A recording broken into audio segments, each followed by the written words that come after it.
So what changes do England, Wales and South Africa need to make to get back into winning ways? And I thought you were going to score. Ask a better question, you get a better answer. Hi guys, welcome back. What a fascinating weekend of rugby. Some really different types of games. Some a bit boring. The England game, even though I was an England fan, was the worst of the bunch. Ireland, I did say as a neutral watching the Ireland-South Africa game, maybe wasn't the best viewing, but for an Ireland fan, absolutely thrilling, heroic stuff for them. So yeah, just want to clarify that definitely that England game was the worst of the bunch. Just watching, France, Australia this morning, just fantastically exciting. Two teams going at it. What a difference. So let's talk about England and Japan and what changes I think England might want to make. So let's get straight into this team. I'm just going to talk about the starting 15. Obviously, it's a 23-man game. Please mention anybody you want to mention. Agree, disagree. I must say the comments over the weekend were fantastic. Everyone coming up with different ideas, different opinions and discussing well. That's what we like. Keep it going. So England versus Japan, a very different type of opposition. I imagine they're going to have a different game plan and maybe select differently. I am going to be thinking about that a bit. Now, there were a few positives from that Argentina game. The muscle, the big boy stuff was good. The scrum in the first half, before the props went off, was good. They made ground. After that, it was pretty woeful. The finishing off, the inventiveness, the speed wasn't there. And then obviously the discipline. So let's have a talk about it. At Loosehead, Ellis Genge I thought had a really good game. Continues to grow up in my estimation. Good scrummaging, good in the loose, really fiery. Out and out, probably our one world-class prop. Propping does seem to be a little bit of a problem in England at the moment. At 2, Luke Cowan-Dickie, well, yeah, as you know from the match report, he wound me up a little bit with some of his crazy decisions. He runs around, he's very enthusiastic, but just needs a bit more of a cool head. The reason that Jamie George normally starts, and I think the closest to that is George McGuigan. I've said it before, I started him when I picked my England team before the series. I think he's a starting hooker, very reliable, level head, good in the set piece. I'd have him starting all day long.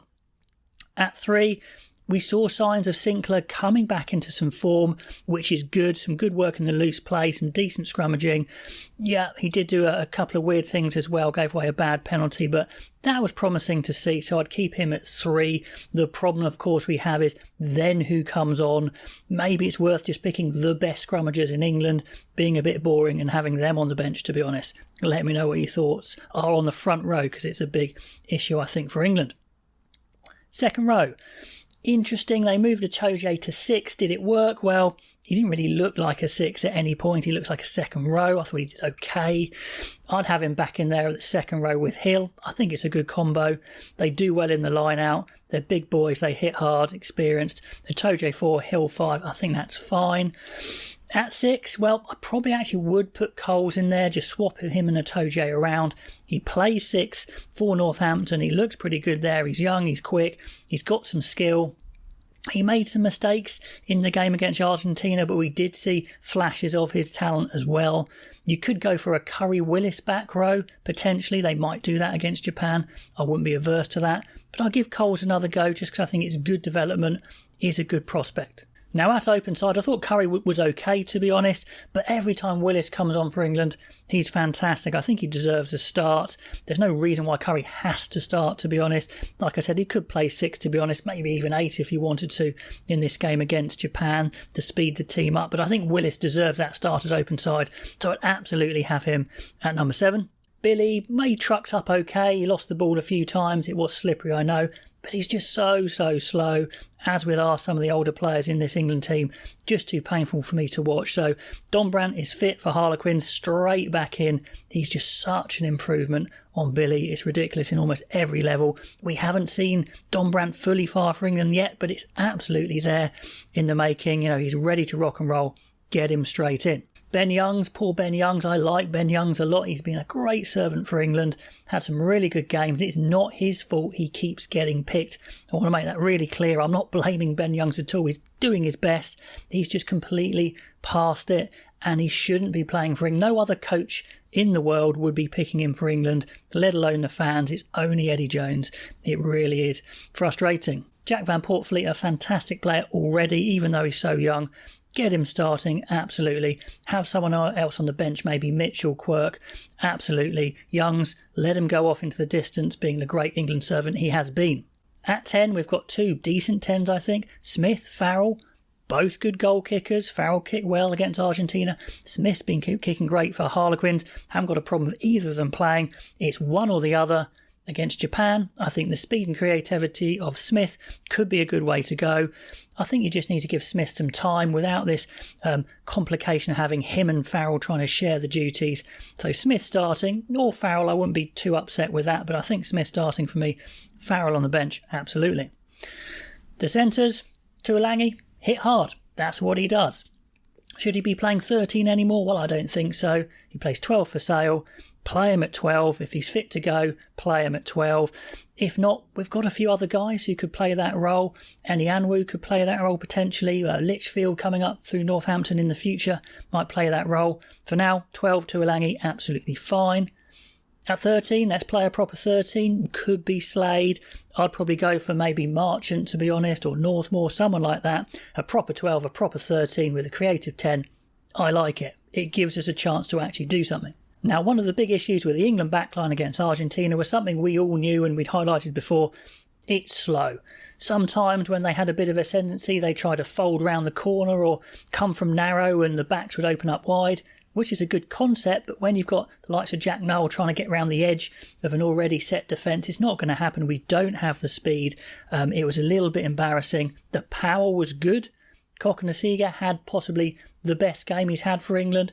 Did everything right. Didn't make any mistakes. Hit hard. Fair play. If you want someone to do that, great.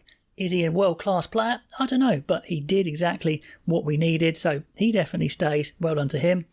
But we need some speed. If Stewart's going to play at 15, he's not the quickest. We saw that when he couldn't catch up with Carreras as much as he tried. He's a decent player, but you've got to have some speed.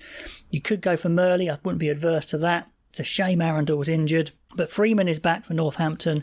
He's also a fairly big lad, good under the high ball. Got a good bit more pace on him than Noel as well. So I definitely have Freeman at 14. You could have Freeman at 15.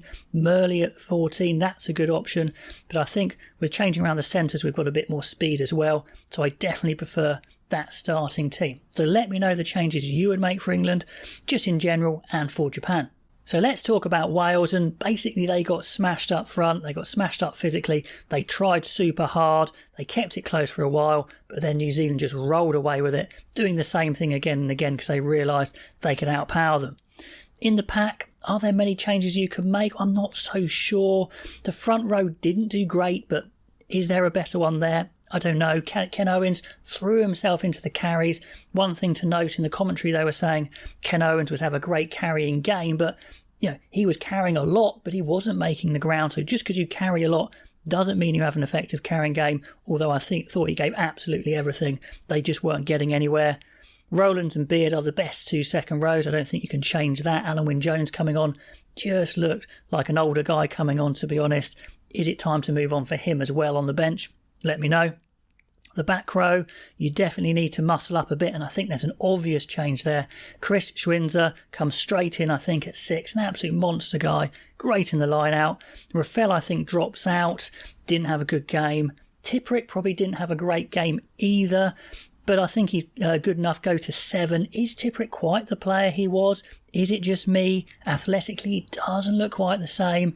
Was it just the fact he had the hair poking out of his scrum cap, his socks down, shorts didn't quite seem to fit quite right? I don't know what it was. He just didn't seem the same player. Maybe it's match fitness, I don't know. But he stays at 7, and the star man of the pack, Talupe Faletau, obviously at 8. So those are the changes I'd make in the pack. At 9, Thomas Williams did okay, to be honest, but then there was one shocking kick. Seemed a bit harsh, but I would put Hardy back in because he has been the first choice for a while now. Anscombe I'd probably slot in at 10 because he was meant to play 10. Prieston did okay, but I don't know, I'd probably go back to Anscombe, but it's 50-50 there. Then backline, Lee Halfpenny, if he's fit, comes back in for Anscombe. Anscombe definitely showed he's not really got the pace anymore to play international 15. Tompkins and North did some good stuff. Dyer did some good stuff. Rhys Sammet just trying to get into the game. Still hasn't gone into the game. That's something for Wales to work on. They've got to get him a bit more space rather than him just desperately trying to look for it all the time. Now on to South Africa, the Springboks, the last team I'm going to talk about here, losing against Ireland in Ireland, and there were a few good things about it. They had territory, they had possession as they tend to, but they didn't do a lot with it, weren't that creative until right at the end, and the kicking was absolutely abysmal. There's definitely some things they need to look at here. Starting 15, I'd go for this.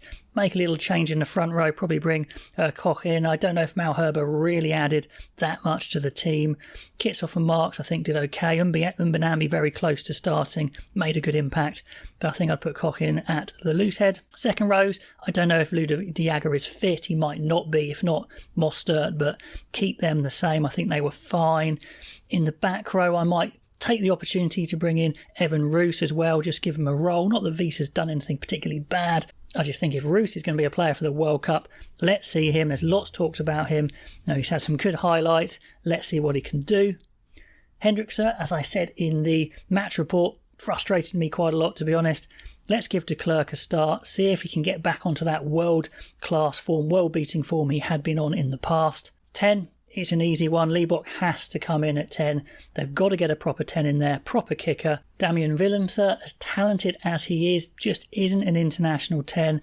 Maybe have him in the 23, maybe have him at, I don't know, fullback or 12 if you want to, but I just don't think at 10. I don't want him to be vilified too much because it was, put upon him. So definitely keep him in the squad, but not at 10. In the centres, I'm not sure Creel was really offered enough, to be honest. A few errors on him. I'd probably put Dealande to 13, Esterhazen into 12. Have a big boy centre partnership, a scary centre partnership. Some good decoy there. For the back three, that's pretty rejigged here, with Leroux coming in to 15. Goodness me, he's been making a difference coming on with his passing. Definitely offers so much more in attack when he offers that width. And you can put Colby back to wing, his best position. Mapimpi on the other wing. I think it's a better back three, to be honest. We've got the kicking in there.